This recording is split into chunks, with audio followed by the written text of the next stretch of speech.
एक टाइम था जब सौंपत्या गली गली में सिर्फ एक ही नाम गूंजता था। पेटीएम करो। पांती दुकान से मॉल तक ते काउंटर तक हर कोई एक ही क्यूआर कोड को स्कैन करता था। लेकिन आज वही पेटीएम जो एक टाइम पर डिजिटल इंडिया का चेहरा था, आज सवालों के घेरे में, अदालतों में है और लोगों के भरोसे से बाहर हो चुका। तो क्या यह सब गूगल पे और फोन पे की चाल थी या फिर इसके पीछे सरकार की पॉलिसी का कोई बड़ा खेल छिपा है? आज जानेंगे पेटीएम के शानदार उठान से लेते शर्मनाक पतन तक की पूरी अनसुनी कहानी। एक लड़के का सपना जो एक आइकन कंपनी बना और फिर वो कैसे सपनों समेत बिखर गया। यह सिर्फ एक कंपनी की कहानी नहीं, ये एक युग की कहानी है। नमस्कार दोस्तों, क्या आपको याद है 2017 में पेटीएम के सीईओ और फाउंडर विजय शेखर शर्मा का एक वीडियो वायरल हुआ था।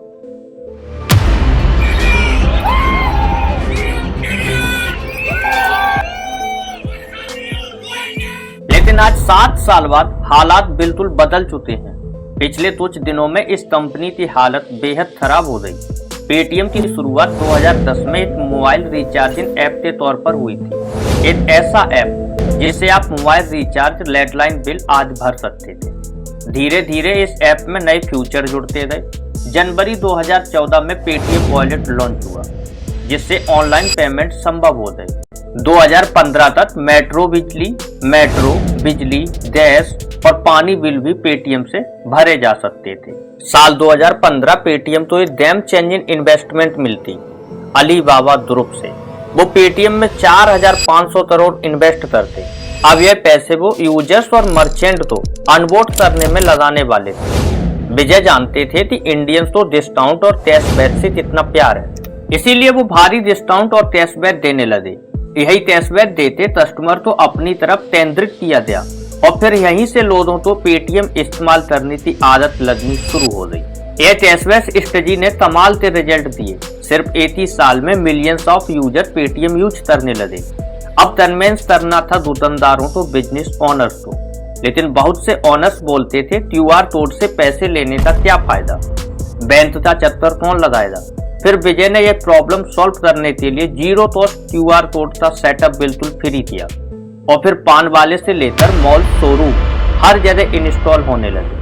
ऑटो वाले, सब्जी वाले, वेंडर सभी अपने पास पेटीएम क्यूआर कोड लगवाने लगे।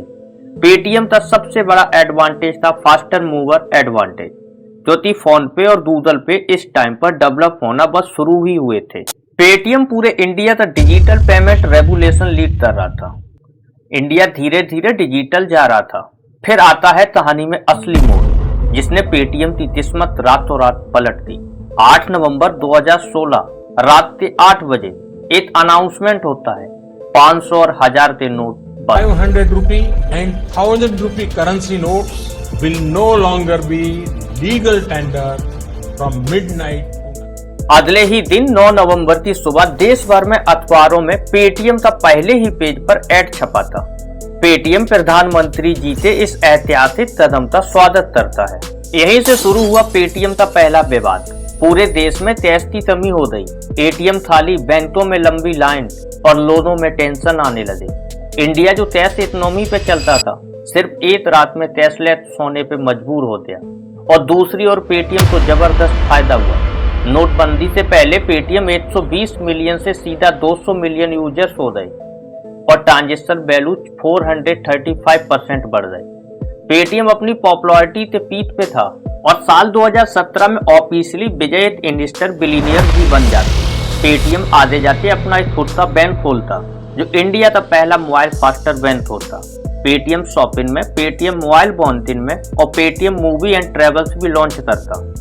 विजय शेखर शर्मा की ये लाइफ का बेस्ट मूवमेंट था। सब कुछ लाइफ में परफेक्ट चल रहा था, लेकिन कुछ ही साल में तकलीफों का ऐसा तूफान आने वाला था जो विजय ने अपने सपनों में भी नहीं सोचा होगा।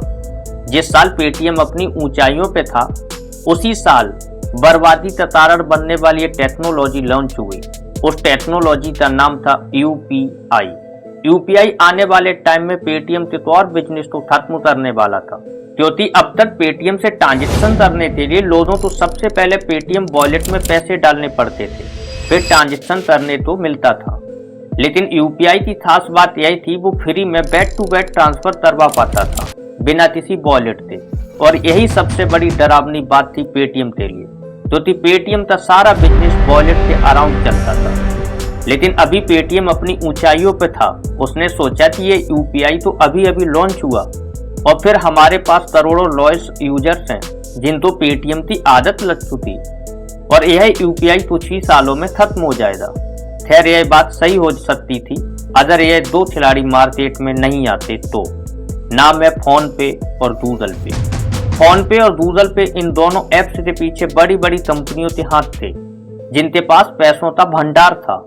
फोन पे वॉलमार्ट और फ्लिपकार्ट बैट कर रहे थे, वहीं गूगल पे के पीछे राइजन गूगल था जिसका ग्लोबल ब्रांड इतना स्ट्रॉन्ग था कि इंडिया में घुसते ही लाखों यूजर्स अपनी ओर आसानी से ऑनवर्ड हो गए। इन दोनों ऐप्स ने इंस्टेंटली यूपीआई को अपना लिया, जो कि यूपीआई का असली पोटेंशियल जानते थे। ऊपर से ये दोनों ऐप्स का यूआई बहुत ही सिंपल और बेटर था। पेटीएम से धीरे धीरे पेटीएम वॉलेट ट्रांजेक्शन गिरने लगे और गिरते ट्रांजेक्शन से पेटीएम अपने भ्रम में निकलते जा रहा था। उनका रॉयल कस्टमर बेस उनका साथ छोड़ रहा था। जो स्ट्रेटेजी शुरुआती दिनों में पेटीएम इस्तेमाल करता था कैशबैक और रिवॉर्ड था, जिससे उसने बहुत सारे मोबाइल रिचार्ज ऐप तो बर्बाद कर दिया था। और वही स्ट्रेटेजी अब फोन पे और गूगल पे यूज करने लगे। सारा कस्टमर बेस पेटीएम का उनके पास जाने लगा। चाहकर भी पेटीएम ज्यादा कैशबैक नहीं दे सकता था क्योंकि उसके पास फोन पे और गूगल पे जैसी बैंकिंग नहीं थी। पेटीएम को एहसास होने लगा कि यूपीआई अडॉप्ट न करना उनकी सबसे बड़ी गलती बन चुकी थी। पेटीएम ने बाद में यूपीआई अडॉप्ट कर तो लिया, लेकिन तब तक देर हो चुकी थी। इसके बाद एक और बड़ी परेशानी पेटीएम पर टूटने वाली थी। जिस इन्वेस्टमेंट ने पेटीएम को ग्रो करने में मदद की थी, उसी इन्वेस्टमेंट का इन्वेस्टर पेटीएम के लिए मुसीबत लाने वाला था। जब से चाइनीज कंपनी से पेटीएम को फंडिंग मिली, तब से ही न गवर्नमेंट पेटीएम से खुश रही न ही जनता, क्योंकि 2020 में गवर्नमेंट ने 250 से ज्यादा चाइनीज ऐप्स को बैन कर दिए थे, लेकिन पेटीएम बैन नहीं हुआ था।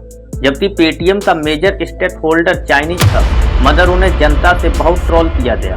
जो गवर्नमेंट एक टाइम पे पेटीएम को इतना सपोर्ट कर रही थी कि खुद मोदी जी एक प्राइवेट कंपनी को प्रमोट करने के लिए फोटो शूट करा देते।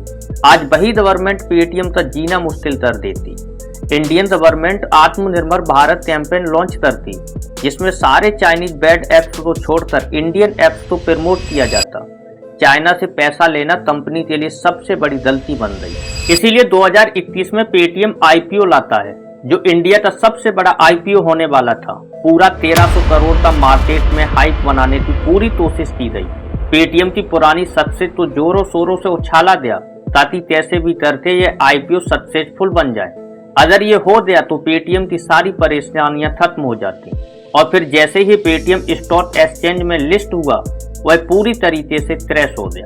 ये क्रैश पूरे 27% का था, जो पेटीएम तो इतिहास का one of the bestest IPO debuts में डाल देता। सिर्फ 2 दिन में इन्वेस्टर के 200 करोड़ से ज्यादा डूब गए। आईपीओ फेल होने के कई रीजंस थे। पहला, पेटीएम इतने लॉसेस कर रहा था, फिर भी इतना महंगा वैल्यूएशन खुद को दिया।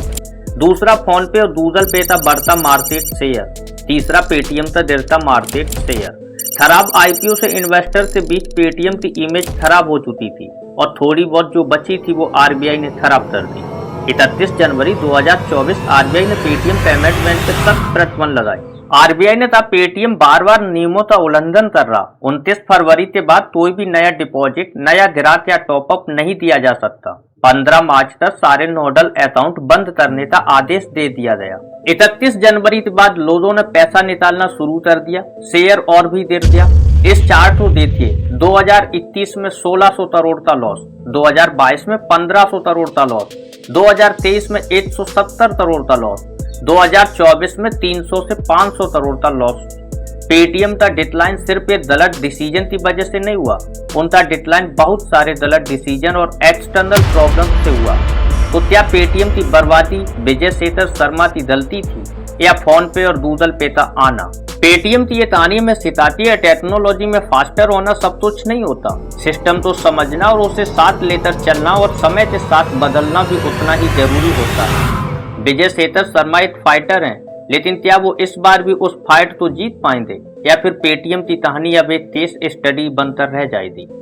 आपका क्या मानना है? पेटीएम की बर्बादी के पीछे सबसे बड़ा कारण क्या था? नीचे कमेंट में जरूर बताइए। अगर इस वीडियो ने आपको कुछ नया सोचने पर मजबूर किया तो इसे लाइक करें, शेयर करें और चैनल को सब्सक्राइब करना मत भूलिए, क्योंकि अगली कहानी और भी गहरी होने वाली है। मिलते हैं अगले वीडियो में। तब तक याद रखिए, हर बड़ी कंपनी की शुरुआत एक छोटे सपने से होती है और हर सपने को बचाने के लिए हौसले की जरूरत होती है। बहुत बहुत धन्यवाद।